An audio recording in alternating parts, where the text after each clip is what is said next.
मेरा ये इंटरव्यू देखने के बाद कुछ लोग कहेंगे कि अरे भैया वो वाली बाकी रह गई 1 साल 2 साल, तो मैं उन लोगों से कहना चाहूँगा कि बाकी कुछ भी हमारी तरफ से कुछ भी बाकी नहीं है।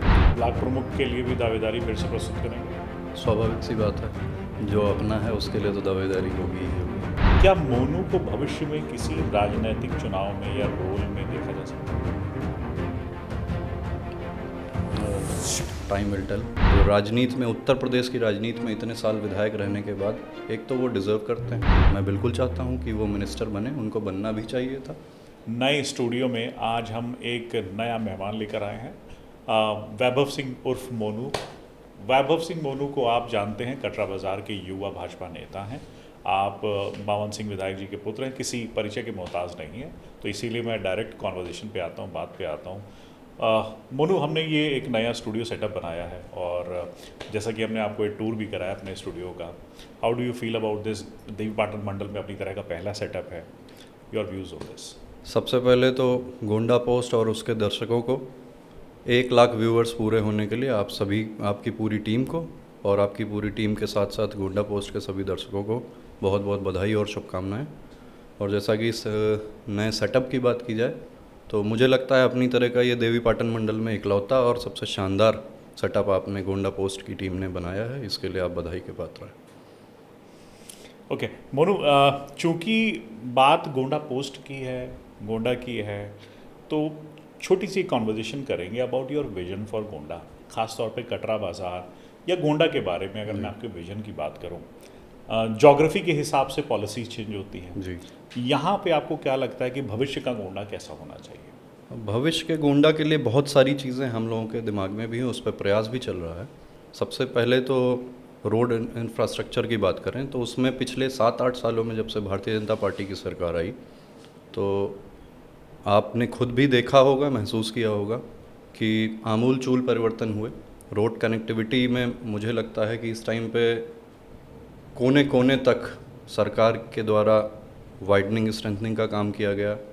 जहाँ पे ग्रामीण रोडें हैं वहाँ पे भी लगातार रोडों का निर्माण किया जा रहा है। कुछ एरिया ही बचे होंगे जहाँ पे रोड कनेक्टिविटी अभी नहीं हो पाएगी, और जो बचे हैं वो भी मुझे लगता है 1 साल 6 महीने के अंदर पूरी तरीके से जुड़ जाएंगे। दूसरी बात करें तो सबसे महत्वपूर्ण जो मेरे लिए है, चिकित्सा और शिक्षा। चिकित्सा पे मेरा खुद का एक विज़न है कि यहाँ पे एक इमरजेंसी ट्रॉमा सेंटर का रिक्वायरमेंट है। मेडिकल कॉलेज चूँकि हमारे ज़िले में आ चुका है और मुझे पूरी उम्मीद है कि लखनऊ की जैसी ट्रॉमा सेंटर की व्यवस्था यहाँ पे होनी चाहिए। कई बार एक्सीडेंट होते हैं और जो टाइम ड्यूरेशन गोंडा से लखनऊ ट्रैवल करने में लगता है, उसकी वजह से कई बार हम जान नहीं बचा पाते हैं। तो मेरे मन में ये बात हमेशा खटकती है और मुझे लगता है कि अगर ऐसा कोई सेटअप गोंडा में हम लोग तैयार कर पाए तो कई सैकड़ों हज़ारों जानें हम बचा सकेंगे। और बाकी धीरे धीरे डेवलपमेंट हो रहा है, मेडिकल कॉलेज आ रहा है, तो चिकित्सा की व्यवस्था निश्चित ही बेहतर होने जा रही है गोंडा में। और रह गई शिक्षा की बात, तो शिक्षा के क्षेत्र में भी कोई टेक्निकल इंस्टीट्यूट, मैनेजमेंट के इंस्टीट्यूट्स, इन कुछ चीज़ों की कमियां हैं, तो उस पर भी संभवतः नंदिनी नगर में कुछ सुविधाएं ऐसी हैं, लेकिन हमारे इस तरफ की अगर ज्योग्राफिकल उसकी बात करते हैं आप तो मेडिकल कॉलेज और इंजीनियरिंग कॉलेजेस भी खुल गया। हाँ, खुल गया, लेकिन अभी अगर आप कर्नलगंज से गोंडा तक के बीच की बात करें हम, तो लैक कर रहे हैं हम इन चीज़ों में। खास तौर पे कटरा बाज़ार के लिए तो स्पेशली मैं अपनी विधानसभा के लिए बात करूंगा कि पापा भी, माननीय विधायक जी भी इसके लिए प्रयासरत हैं। माननीय मुख्यमंत्री जी से उन्होंने इसके लिए डिमांड भी की है। और चिकित्सा से ही रिलेटेड एक आर नगर में CHC हुआ करती थी, सपा सरकार में उसको शिफ्ट कर दिया गया और अभी लगातार उसकी लड़ाई लड़ी जा रही है और माननीय मुख्यमंत्री जी से उस पर अनुमोदन भी प्राप्त हो गया है। तो बहुत जल्दी ही मुझे ये भरोसा है कि आर नगर में जो CHC पुरानी जगह पे थी, तो एक नई CHC का सेटअप वहाँ पे भी जल्दी सरकार के द्वारा किया जाएगा। एक आपने बात कही कि थोड़ी कुछ सड़कें बची हुई हैं। जी, बहुत ही अब ढूंढनी पड़ती हैं हमको खुद भी कि कहाँ रह गया है, और प्रयास है कि कुछ तो अभी मेरा ये इंटरव्यू देखने के बाद कुछ लोग कहेंगे कि अरे भैया वो वाली बाकी रह गई 1 साल 2 साल, तो मैं उन लोगों से कहना चाहूँगा कि बाकी कुछ भी हमारी तरफ से कुछ भी बाकी नहीं है। हमने ऑलरेडी शासन पे उन चीज़ों का प्रस्ताव भेज के और उसका एस्टिमेट बनवा के सब कुछ फाइनल किया हुआ है। बजट मिलने की देर है, बजट मिलते ही, उन रोडों की स्वीकृति आते ही उस पर भी काम शुरू होगा। और मुझे नहीं लगता कि जितने प्रस्ताव हमने दिए हैं उसके बाद कुछ भी बाकी है। एक रोड में मैं आपको बताऊंगा कि कटरा विधानसभा में चारों तरफ सड़क बन गई है, जी। एक रोड अभी पेंडिंग है और वो है आपके घर को जाने वाली रोड। बिल्कुल, इस पे भी मैं आपको बताना चाहूँगा।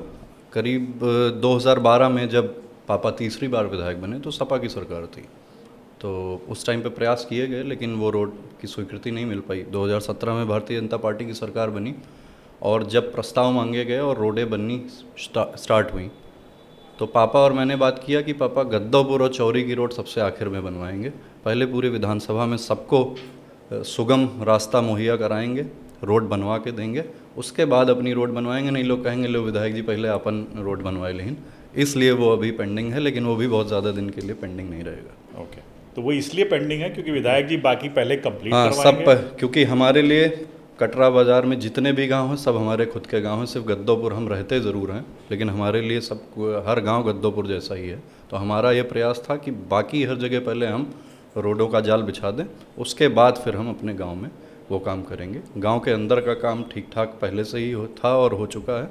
उसकी वाइडनिंग और स्ट्रेंथनिंग का प्रस्ताव शासन पे है। अभी बालपुर कैथोला, और उसमें से हमको एक चूज़ करने का ऑप्शन मिला था पापा को, तो पापा ने कहा कि पहले बालपुर कैथोला हो जाए, इसको हम बाद में करवा लेते हैं। तो उसके लिए भी माननीय मुख्यमंत्री जी ने बोला है कि जल्दी ही उसकी भी स्वीकृति मिलेगी। ओके, और जब ये 100% रोड नेटवर्क कंप्लीशन हो जाएगा जी, लोगों को, हर व्यक्ति को कटरा विधानसभा में सड़क पर, सुगम सड़क पर जाने का अवसर प्राप्त होगा। उसके बाद आपने कहा कि आपका फोकस मेडिकल पे रहेगा, मेडिकल पे एजुकेशन पे रहेगा, नहीं है, ओके, और उस पर प्रयास भी जारी हैं, लेकिन कई बार चीज़ें 1 बाय 1 करना थोड़ा सा बेहतर भी रहता है। तो रोड कनेक्टिविटी अच्छी हो गई, अब चिकित्सा और शिक्षा पे हमारा फोकस। कोई मेजर ब्रिजेस या पुल आपको लगता है कि अभी पेंडिंग है आपके विधानसभा? हाँ बिल्कुल हैं, 2 पुल हैं और रेलवे के ऊपर। एक तो हुजूरपुर को जाने वाले रास्ते पे, उस पे आए दिन जाम की स्थिति उत्पन्न होती है, और एक उसी से पास में ही कर्नलगंज से कटरा को जाने वाली। इन दोनों के लिए प्रस्ताव शासन को भेजे जा चुके हैं, लगातार प्रयास चल रहा है, और जिस दिन मुझे लगता है कि इसकी स्वीकृति जल्दी आनी चाहिए, जिस दिन ही आ गए तो जाम से निजात मिल जाएगी। उसके अलावा ऐसा कोई और 2 बड़े पुल पिछले शासन में ही स्वीकृत करवाए जा चुके हैं, उनका निर्माण भी पूर्ण हो चुका है। कई छोटे पुलों का प्रस्ताव भी भेजा गया, जिसमें से कुछ की स्वीकृति हो गई, कुछ बन भी गए हैं। 3-4 पुल हैं छोटे, एक अंजनेवा नाला मलौना के पास, उसका भी प्रस्ताव शासन पे पेंडिंग है, और एक तिलका के पास डिप है, चंदवतपुर के पास है, एक परसा गौंडी में शिवशंकरपुरवा के पास। तो ये सब ऑलरेडी प्रस्तावित हैं, स्वीकृति मिलने की देर है। ओके, आपकी पत्नी ब्लॉक प्रमुख हल्दर महू हैं जी, पिताजी विधायक हैं कटरा बाज़ार से, 2 साल तकरीबन बचे हैं विधानसभा चुनाव के लिए। जी, ज़िला पंचायत, ब्लॉक प्रमुख, इनके भी चुनाव नज़दीकी हैं, आने वाले हैं। किस तरह की तैयारी आपके परिवार में, खासतौर पे जिम्मेदारी बढ़ जाती है, जी। परिवार के 2 सक्रिय राजनेता हैं, आप तीसरे सक्रिय राजनेता हैं, तो किस तरह की इस समय पॉलिटिकल एक्टिविटीज़ फैमिली में और आपके क्षेत्र में चल रही हैं? पॉलिटिकल एक्टिविटीज़ की बात की जाए तो जब मैं छोटा था तो एक एग्ज़ाम्पल देके मैं इस बात को आपको बताना चाहूँगा कि पापा हमेशा कहते थे कि एग्ज़ाम की तैयारी, वो जो एग्ज़ाम से पहले छुट्टियां होती हैं उसमें नहीं होती है, साल भर आपको पढ़ाई करते रहना पड़ता है, जिससे उस टाइम पे आपको बहुत मेहनत नहीं करनी पड़ती है और चीज़ें आसानी से आपके हिसाब से होती हैं। तो वही पॉलिटिक्स के लिए भी मैं कहूँगा कि पापा का एक सूत्र है कि निरंतर 5 साल आप प्रयास करते रहें, जनता के बीच में बने रहें। जितना ज़्यादा आप जनता के बीच में समय देंगे, उसके सुख दुख में उसके साथ भागीदार बनेंगे और खड़े रहेंगे उनके साथ, उतना ही चुनाव में जनता आपको हाथों हाथ लेती है। और इसी का परिणाम है कि लगातार पापा को, माननीय विधायक जी को, हमारी कटरा बाज़ार की महान जनता का आशीर्वाद मिलता रहा है, और आगे भी उनका आशीर्वाद ऐसा ही हमको मिलता रहेगा, ऐसी मुझे पूर्ण आशा है। ब्लॉक प्रमुख के लिए भी दावेदारी फिर से प्रस्तुत करेंगे?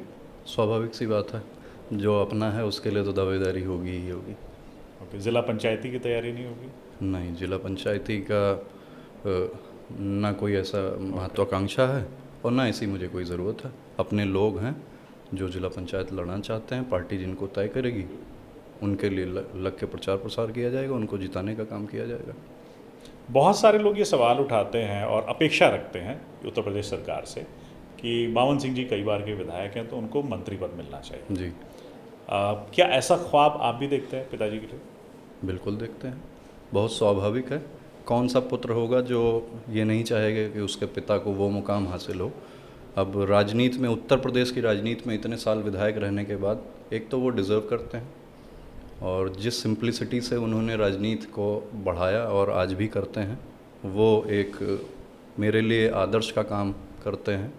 और मैं बिल्कुल चाहता हूँ कि वो मिनिस्टर बने, उनको बनना भी चाहिए था, लेकिन किसी कारणवश अगर नहीं बने, हो सकता है भविष्य में मौका मिले। पिताजी की ऐसी खूबी जो आप बिल्कुल डिट्टो अनुसरण करना चाहते हो कि लाइफ में मुझे ये ज़रूर बनना है? पेशेंस, उनका धैर्य मैं लेना चाहता हूँ कि वो कहाँ से इतना धैर्य लेके आते हैं। लोग उनके बारे में कहते हैं ठेठ, अगर मैं अपनी अवधी लैंग्वेज में बोलूँ, कि भैया विधायक जी तो बर्फ़ के सिल्ली मुड़ब लेके घर से निकलत हैं, उनको गुस्सा ही नहीं आता है। वो चीज़ मैं उनसे ज़रूर अनुसरण करना चाहता हूँ और करता भी हूँ, और समय के साथ खुद भी मैं इस मामले में थोड़ा परिपक्व हो रहा हूँ, मुझे ऐसा लगता है। मुझे पता है कि इस सवाल का जवाब थोड़ा टफ हो सकता है। ऐसी चीज़ जो पिताजी से नहीं सीखना चाहते हैं? ऐसी चीज़, ऐसे तो मुझे कुछ नहीं आती थी। हाँ, मैं पंक्चुअलिटी की बात करूं कि, और वो भी उसके पीछे रीज़न है। पंक्चुअल होना तो बहुत इम्पोर्टेंट है, क्योंकि हमको टाइम कम होता है और टाइम मैनेजमेंट बहुत ज़रूरी है। लेकिन जिस तरह की पॉलिटिक्स पापा ने की कटरा विधानसभा में, तो उनकी लोकप्रियता भी इसीलिए है कि वो फिक्स करके अगर किसी को टाइम दे रहे हैं, तो अगर बीच में ही कोई मिल गया कि नहीं, विधायक जी निकले तहसील के काम के लिए, 10 लोग वहाँ बैठे हैं उनका इंतज़ार कर रहे हैं, और बीच में ही कोई मिल गया कि विधायक जी बहुत ज़रूरी है, थाना पर चले चलो, तो विधायक जी की गाड़ी थाने की तरफ चली जाती है और वहाँ पे बैठे हुए लोगों को इंतज़ार करना पड़ता है। लेकिन अपने भी इसकी भी एक, ये भी मैं कहूँगा कि एक खासियत ही है, और लोकप्रियता इससे भी उनकी बढ़ती है, क्योंकि अचानक से अगर किसी को ज़रूरत पड़ गई तो उनको इस चीज़ का एहसास रहता है कि ये ज़्यादा ज़रूरी है, तो पहले इसको कर देते हैं, पहले इसकी मदद करते हैं। तो वो इसलिए पंक्चुअल नहीं हो पाते हैं, और अब उनकी आदत में आ गया है ये। ओके। कटरा बाज़ार की राजनीतिक चर्चाओं में अब मोनू का नाम बहुत लिया जाता है, और क्या मोनू को भविष्य में किसी राजनीतिक चुनाव में या रोल में देखा जा सकता है? टाइम विल टेल, ये तो भविष्य ही बताएगा। ओके। जी। थोड़ा राजनीति पे और चर्चा करेंगे। अभी आपने देखा होगा कि सपा पार्टी द्वारा, और जो कि पीडीए का मूल मंत्र लेकर चलती है, ब्राह्मणवाद को हवा दी जा रही है, और दयाशंकर द्विवेदी के नाम से वो खेला जा रहा है। आप इस पर क्या प्रतिक्रिया देंगे? नहीं, सपा का तो हमेशा का काम ही है। पहले तो मुस्लिम तुष्टीकरण की पराकाष्ठा करते हैं वो लोग, एक वर्ग विशेष की बात करते हैं, और फिर जातियों में बांटने का ही काम वो हमेशा करते आए हैं, कोशिश करते हैं। और पीडीए उडीए का तो उनका अभी 4-6 साल महीने के पहले का नारा है, ऐसा उनका ना कोई एजेंडा था, और वो सिर्फ एक प्रोपागेंडा था, और उसकी हवा धीरे धीरे समय के साथ निकल रही है। और मैं यही कहना चाहूँगा कि जातियों में अब भारत का आम नागरिक, खास करके हिंदू, नहीं बंटने वाला है। उसने अपनी ताकत को पहचान लिया है, और वो मजबूती के साथ संपूर्ण हिंदू जनमानस अपनी ताकत को पहचानते हुए भारतीय जनता पार्टी के साथ उसके पक्ष में खड़ा हुआ है, और ऐसे ही वो निरंतर उनका साथ और सहयोग हम सबको मिलता रहेगा, ऐसी मुझे पूरी उम्मीद है। कहीं ना कहीं सपा द्वारा प्रोजेक्ट किया जाता है कि मुख्यमंत्री आदित्यनाथ एंटी ब्राह्मण है। क्या आपको लगता है कि मुख्यमंत्री आदित्यनाथ की नीतियां एंटी ब्राह्मण हैं? हास्यास्पद है ये अपने आप में, इस बारे में कोई बात ही करना हास्यास्पद है। और माननीय मुख्यमंत्री जी के लिए तो मैं यही कहूँगा कि वो संपूर्ण हिंदू जनमानस के लिए एक जैसा सोचते हैं, एक जैसा विचार रखते हैं, एक जैसा प्रयास करते हैं। चाहे वो दलित हो, चाहे वो पिछड़ा हो, चाहे वो अगड़ा हो। अगड़े में भी कई जातियाँ, कोई क्षत्रिय, कोई ब्राह्मण, कोई वैश्य। लेकिन मेरा अपना ये मानना है, और मेरा ही नहीं, जनता को दिखता है ये, कि वो पूरे हिंदू समाज की बात करते हैं, एक तरफा बात करते हैं, एकजुट रहने की बात करते हैं, और लगातार प्रयास उनका ही रहता है। और आप अगर देखेंगे तो कैबिनेट से लेके और मुख्य सचिव तक ब्राह्मण भी हैं, और अच्छे बड़े पदों पे हैं। और ये सब सिर्फ एक प्रोपेगेंडा है। जब कुछ नहीं होता है समाजवादी पार्टी के लोगों के पास बात करने के लिए, तो वो फिर जातियों की बात करना शुरू कर देते हैं, क्योंकि उनका और एजेंडा तो चल नहीं रहा है। तो कुछ क्यों ना जातियों में बांट के लोगों को विभाजित करके उसका लाभ लिया जाए, लेकिन ऐसा उनको कोई लाभ मिलने वाला नहीं है। जनता बहुत जागरूक हो चुकी है। वक्फ बोर्ड संशोधन बिल पास हो चुका जी। है और अब वो कानून बन चुका है पूरे भारतवर्ष में। विपक्ष द्वारा उस पर संदेह जताया जा रहा है और संदेह ये जताया जा रहा है कि मुस्लिमों को प्रताड़ित करने के लिए कानून बनाया गया है। आपकी क्या राय है इस पर? जब सीए आया था तब भी ऐसा ही एक माहौल बनाया गया था कि मुसलमानों को देश से निकालने का कानून लेके आया जा रहा है। अब वही सेम चीज़ अब वक्फ के साथ की जा रही है। और जैसा कि हर कोई पढ़ा लिखा शख्स, चाहे वो हिंदू हो चाहे वो मुस्लिम हो, अगर उसको ठीक से पढ़ेगा, जानेगा, समझेगा, तो सारी भ्रांतियाँ दूर हो जाएंगी अपने आप ही कि वक्फ आखिर में है क्या। वक्फ क्यों बना था, पहले तो इसको देखें और समझें। अगर वो सिर्फ़ एक कम्युनिटी के लिए बात की जाए कि बनाया गया था मुसलमानों के हित के लिए, तो मैं आपसे एक सवाल पूछना चाहूँगा कि वक्फ ने कोई एक ऐसा काम जो गरीब मुसलमानों के हित के लिए किया हो, एक कोई मुझे उदाहरण दे दें कि ये एक यूनिवर्सिटी बना दी, एक मेडिकल कॉलेज बना दिया, या ऐसा कोई भी समाज से जुड़ा जो सार्वजनिक हित का कार्य वक्फ के द्वारा किया गया हो, नहीं किया गया। उसके बावजूद लाखों लाखों एकड़ ज़मीन जबरन कब्जा करके कि हमारे आपके मंदिरों को भी वो क्लेम कर देते हैं। अब मैं आपसे ये पूछना चाहता हूँ कि वक्फ पहले आया था या हिंदू सनातन पहले हिंदुस्तान में था? आप अगर 700-800 सालों की हिस्ट्री है इनकी हिंदुस्तान में, हमारे सनातन की तो हज़ारों साल की हिस्ट्री है। तो ज़मीन तो सारी हमारी थी, हमारे पूर्वजों की थी। ये कहाँ से आ गए बीच में? और आ गए तो चलिए ठीक है, अब उसके बाद भी उसमें आए दिन वो क्लेम करते रहते कि ये ज़मीन हमारी है, वो ज़मीन हमारी है। तो ये जो जबरन कब्जा करके ज़मीन पे बैठे हुए थे, सरकार की ज़मीन को भी कब्जा करके बैठे हुए थे, गरीब हिंदुओं की भी ज़मीन कब्जा करके बैठे हुए थे, और गरीब मुसलमानों की भी ज़मीन कब्जा करके बैठे हुए थे। तो ये उसी ज़मीन को फ्री कराने के लिए एक बिल है, और ये जो ज़मीन फ्री होगी वो 100% आम जनमानस के हित के लिए ही काम आएगी, और इसीलिए ये अमेंडमेंट बिल लाया गया है सरकार के द्वारा। कुछ क्षत्रिय संगठन इस समय राणा सांगा विवाद पर धरना प्रदर्शन कर रहे थे, आगरा चलो की नारे दे रहे थे। इस विवाद पर कुछ लोगों का कहना है कि अनावश्यक है, ऐसा प्रदर्शन नहीं करना चाहिए। आपके क्या व्यूज़ हैं?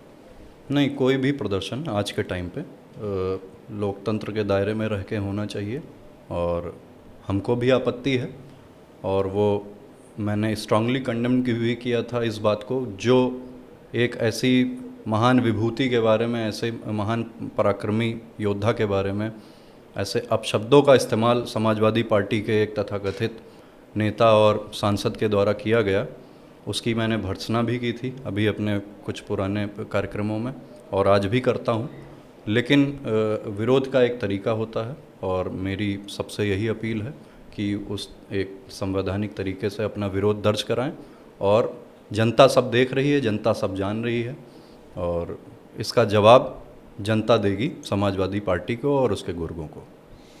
बहुत बहुत धन्यवाद मोनू, इस बातचीत के लिए स्टूडियो में आप आए, बहुत बहुत धन्यवाद। और आशा है कि फिर कभी दोबारा मौका मिलेगा इसी तरीके से आपसे बातचीत करने का, क्षेत्र के विकास के बारे में चर्चा करने का, लोगों को बताने का कि कटरा बाजार विधानसभा में क्या हो रहा है, हल्दरमऊ ब्लॉक में क्या हो रहा है, और आपका फ्यूचर का, भविष्य का विजन लोगों के बारे में क्या है। Thank you. बहुत बहुत धन्यवाद। Thank you so much.